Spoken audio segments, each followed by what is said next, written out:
Mijn nachtmerrie. Vannacht heb ik het weer gedroomd. Van het gouden ei. Dat je opgesloten zat in het gouden ei en niet uit kon en eeuwig alleen door de ruimte vloog. Ja, afschuwelijk is dat, die eenzaamheid. Nee. Er vloog nog een gouden ei door de ruimte. Ver weg. Maar als we zouden botsen, dan zou het voorgoed afgelopen zijn.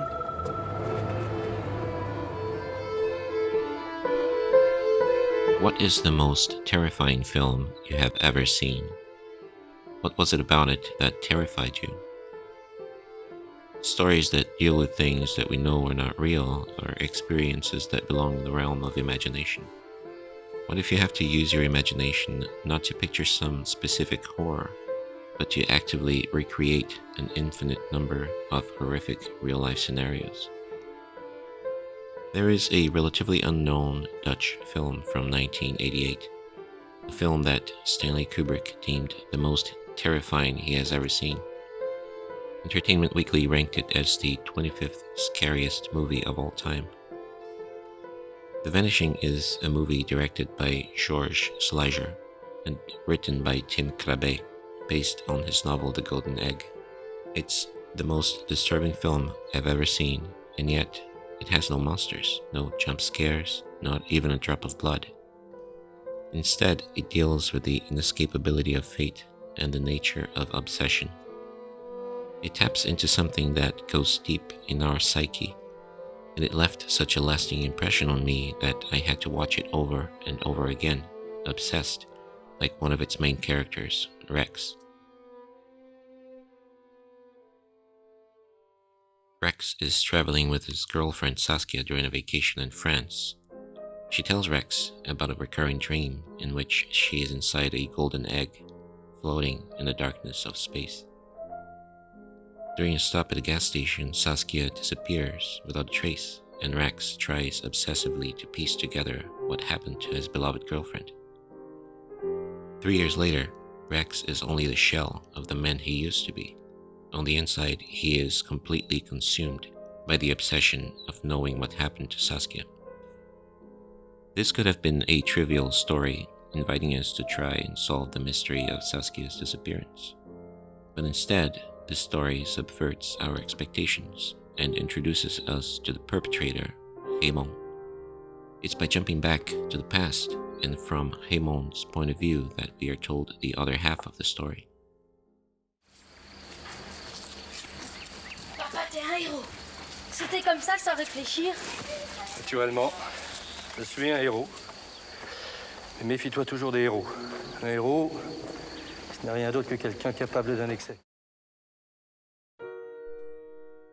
The Vanishing plays with our notions of morality by forcing us to follow Raymond closely while he plans the abduction. We are well aware that he's the one that caused Saskia's disappearance, and we still want to keep watching him. Rex's obsession translates to us viewers as curiosity.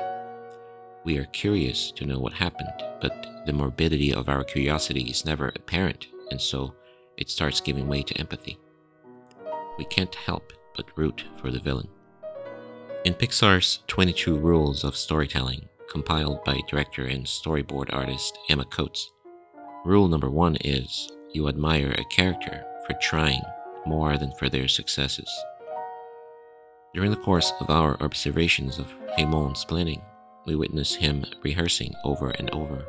We witness him trying and failing repeatedly, and we are given samples of his ineptitude. Vous me reconnaissez pas. Gisèle Marsan. Je connais bien votre fille Gabrielle. J'étais son entraîneuse de volley. Oui, bien sûr. He is clumsy and socially awkward, but he compensates for those negative traits by being methodical and calculating. Tu as quelque chose dans la tête. Alors tu fais un pas. Et puis un deuxième. He measures time, distances, and even his own heart rates. Raymond's goal seems impossible to achieve, and yet he never stops trying, no matter how many times he fails. And with every failure, our empathy grows a little stronger. The framing tricks us into assuming the role of detectives. It suggests that we are to look for Saskia and Raymond, and it never acknowledges when we find them. Raymond remains a blurry face in the background, as he is in Rex's mind. The untraceable and unrecognizable presence of evil with unknown motives. Raymond tries to convince himself that his motivations are not sexual. It's not by chance that he chooses his victims to be women. He is surrounded by women at home. His control over his household is brittle. He ravishes over the pride and admiration their daughters have for him. Raymond mislabels himself as a sociopath when, in fact, he is a psychopath. He manipulates people in order to achieve his goals, feels no guilt in regards to his behavior, and is able to lead a perfectly normal life by means of deception.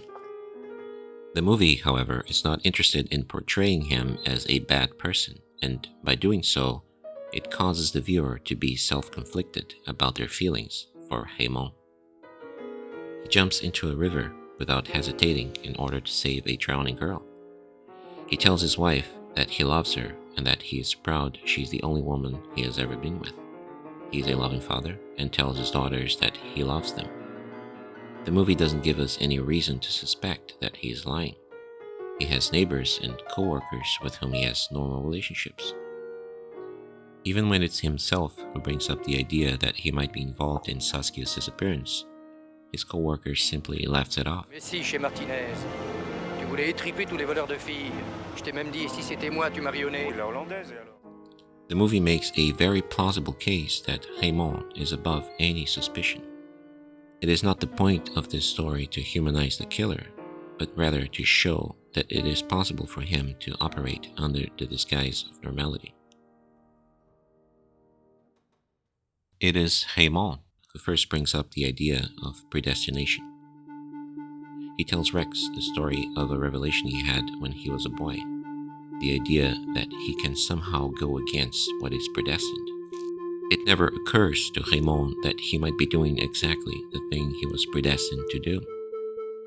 How can you not be predestined to do something that you just did? It's only because of his revelation that Raymond is able to save the drowning girl. After feeling the pride their daughters had for him, he decides the only way to be worthy of their pride is to prove to himself that he is unable to do the evilest thing he can imagine. The evilest thing Raymond can imagine is not killing because, as so happens, he is claustrophobic. Je suis claustrophobe. And so the movie prepares us to an end that is possibly worse than death itself. The story keeps threading lines and connecting situations that are seemingly unrelated but could not have happened if not for the preceding event.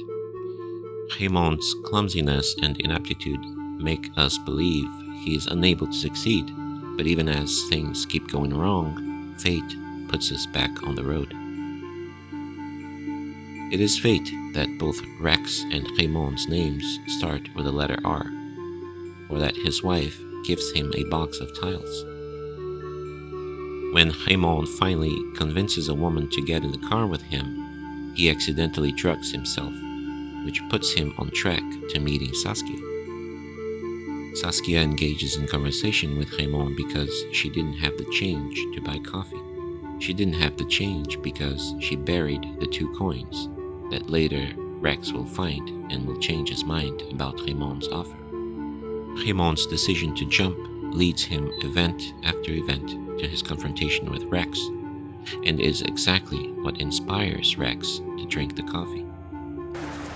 De quel droit est-il écrit que je ne boirai pas? Alors, pour contredire ce qu'il est écrit, il faut voir.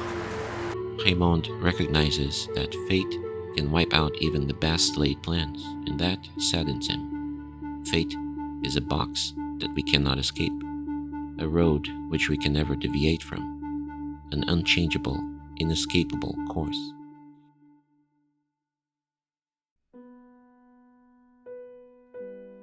Raymond and Rex are more similar than they are comfortable in admitting to each other. They both enjoy control. They both have obsessive personalities. Raymond admires Rex's perseverance.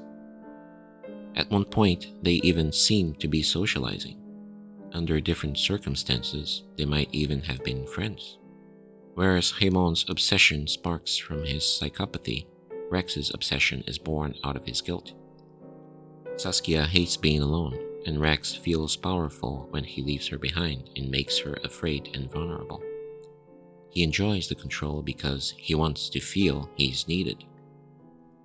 Saskia makes him promise that he will never abandon her again, so the thought of him being unable to save her is unbearable. Rex is a ruined man, so consumed by his own obsession that he cannot form new relationships. He dreams of Saskia's golden egg and has visions of things that could have been had she not disappeared, as if the guilt and the uncertainty are a ghost that haunts him, in which he has no control over. He is presented with the choice which he imagined: keep on living but never knowing what happened, or finding out but possibly dying in the process. There are two terrifying and unmistakable conclusions at the end of The Vanishing. One is that you can never see evil for what it is. The movie is constantly inviting us to accept the possibility that evil can be anywhere. It might be disguised in the most trivial actions and looks. Our perception of people's intentions is flawed, and we can never truly know what lies inside someone's heart. A killer might be sitting right next to you at a cafe or walking by you in a crowd. It might be someone you know, someone you work with, or someone you meet at a gas station. It could be someone in your close family that you love and admire very much. The other conclusion The Vanishing makes is relatable to anyone. The weight of not knowing is unbearable. Everyone knows how it feels like to be uncertain. It is uncertainty that so often keeps us awake at night. That weight at the bottom of your stomach, the tightening in your chest. In the end, you are not completely convinced that you do not agree with Rex's decision to follow Raymond. It culminates in a scenario of having to choose to forever live with a ghost of guilt and uncertainty, or getting rid of the ghost at the expense of surrendering your own life to be at its mercy. The Vanishing asserts that it is pointless to try and escape your fate. Even when you think you are escaping your destiny, that's exactly the point when you are fulfilling it. The thing from which we cannot escape can lead us to achieve our goals, but can also be the thing that destroys us, and we have no say in the matter. The movie's final nightmarish twist is that no matter how obsessive we are and how hard we try, we cannot escape our destiny. It was always the fate of Raymond to get away with murder, and of Saskia and Rex to be together, each of them inside their own golden egg, floating in the darkness of space forever. Thank you very much for watching all the way through.